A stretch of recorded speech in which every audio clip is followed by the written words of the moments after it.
बिस्मिल्लाहिर्रहमानिर्रहीम। आज उम्मीद करते हैं कि सब खैरियत से होंगे। हम अब टॉपिक है ग्रेविटेशनल फील्ड स्ट्रेंथ। तो ग्रेविटेशनल फील्ड स्ट्रेंथ को समझने से पहले हम देखते हैं कि ग्रेविटेशनल फील्ड क्या होती है। The area around a massive object like earth sun where its gravitational force act is known as gravitational field. मतलब कोई भी मैसिव ऑब्जेक्ट हो तो उसके अराउंड जो एरिया होगी जहाँ पे उसकी ग्रेविटेशनल फोर्स के इफ़ेक्ट को फील किया जा सके उसे हम कहते हैं ग्रेविटेशनल फील्ड।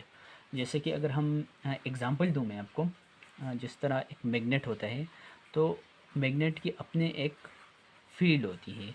फॉर एग्ज़ाम्पल अगर मैं कह दूँ कि एक पेन है, ये मेरे पास एक मैग्नेट है, तो अब इस मैग्नेट की अपनी एक फील्ड होगी। जब इस फील्ड के अंदर कोई मैं लोहे की चीज़ या कोई दूसरा मैग्नेट लेके आऊँगा तो वो उसकी तरफ अट्रैक्ट होगा। तो जिस रीजन के अंदर, जिस एरिया के अंदर, जब जो एरिया के अंदर इसका इफ़ेक्ट किसी दूसरे मटेरियल पे एक्ट करेगा तो वो उसकी फील्ड को शो करेगा। फॉर एग्ज़ाम्पल अगर इसकी फील्ड यहाँ से स्टार्ट होती है तो यहाँ तक ये इस ऑब्जेक्ट को अट्रैक्ट करेगा अपने पास, अपने तरफ। लेकिन जब मैं इस पेन को इसकी फील्ड से बाहर लेके जाऊंगा तो ये इस पर कोई इफ़ेक्ट नहीं करेगा। तो इस रीजन को जहाँ पे इसकी इफ़ेक्ट को फील किया जा सकता है उसे हम कहते हैं ग्रेविटेशनल फील्ड।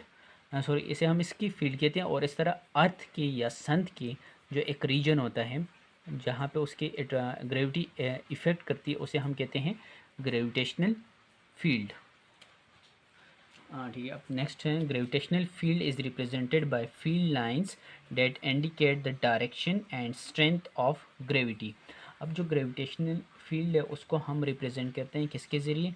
फील्ड लाइंस के ज़रिए। इसे मैं बताता हूँ कि फील्ड लाइंस क्या होती है। इस तरह क्लोजर रिप्रेजेंट स्ट्रॉन्ग, ओके ठीक है, इसे मैं ऐसे ही बताता हूँ आपको कि फॉर एग्जांपल ये हमारे पास कोई भी अर्थ है या सन है, मैसिव ऑब्जेक्ट है।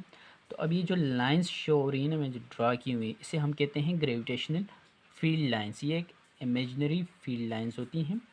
हम इस फील्ड ये इसकी रीजन के अराउंड बनाई जाती हैं जहाँ पे इसकी इफ़ेक्ट को फील किया जा सकता है। और ये फील्ड लाइंस हमेशा इनवर्ड होती हैं, अर्थ की तरफ या उस मैसिव ऑब्जेक्ट की तरफ। ये जो एरो साइन रिप्रेजेंट हो इसे हम कहते हैं इनवर्ड। ये इनवर्ड होती हैं उस ऑब्जेक्ट की तरफ। तो दो पॉइंट्स हैं यहाँ पे। क्लोज़र लाइन रिप्रेजेंट करती हैं स्ट्रॉन्गर फील्ड को और फर्दर लाइन रिप्रेजेंट करती हैं वीकर फील्ड को। कि अगर ये लाइंस एक दूसरे के बहुत क्लोज हों, जहाँ पे ये लाइंस क्लोज होगी मतलब कि यहाँ पे इसकी जो फील्ड की इफ़ेक्ट है वो क्या है? मैक्सिमम है, स्ट्रॉन्गर फील्ड है। और जो ही हम यहाँ से दूर होते हैं तो ये जो फील्ड लाइंस है वो उनके दरमियान जो डिस्टेंस है वो दूर होता जाता है। तो यहाँ पे जो फील्ड होगी, फील्ड का इफ़ेक्ट होगा, वहाँ पे वो वीकर फील्ड होगी। तो इसलिए कि closer line stronger field, further line weaker field. आपकी बुक में भी यही लिखा है कि gravitational field is represented by field lines that indicate the direction and strength of gravity. इस तरह closer lines represent a stronger field while further line apart indicate a weaker field. Gravitational field lines point radially inward uniformly in all direction for a point mass.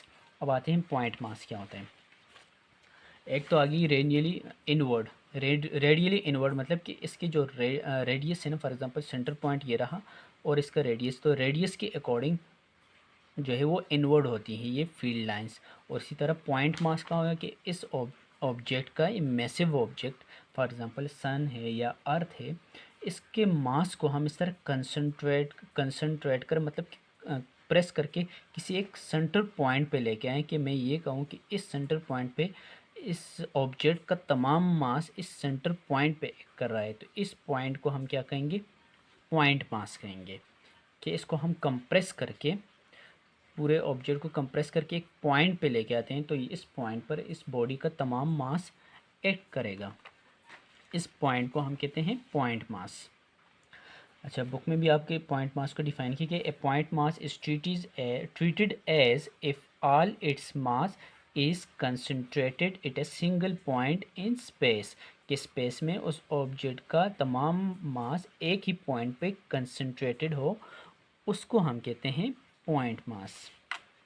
Forming a symmetric pattern, तो वहाँ पे एक symmetric patterns बनेंगी, इस तरह की एक pattern बनेगी कि अगर ये पॉइंट तमाम मास इस जगह पर आ गए तो ये फील्ड लाइंस इस तरह यहाँ पे इस पर कनेक्ट होगी और एक पैटर्न बन जाएगा फील्ड लाइन का, जिसे हम कहते हैं सिमेट्रिक फील्ड लाइंस की एक पैटर्न होगी। Since a gravitational force is an interaction between a test mass and the gravitational field create by a source mass. अच्छा, अब हम यहाँ पे एक एजम्पशन करते हैं कि जो ग्रेविटेशनल फोर्स है वो इंटरेक्शन है बिटवीन ए टेस्ट मास और gravitational field create by a source mass, जो सोर्स मास। अच्छा, इसको ऐसे डिफाइन करते हैं ना कि आपने 10th क्लास में पढ़ा होगा कि जो है सोर्स चार्ज और टेस्ट चार्ज। किसी सोर्स चार्ज एक चार्ज हुआ करता था, प्लस क्यूब होता था, कोई भी चार्ज होता था, जैसे हम कैपिटल क्यूब लेते हैं तो उसकी अपनी एक फील्ड होती थी, उस फील्ड में हम फिर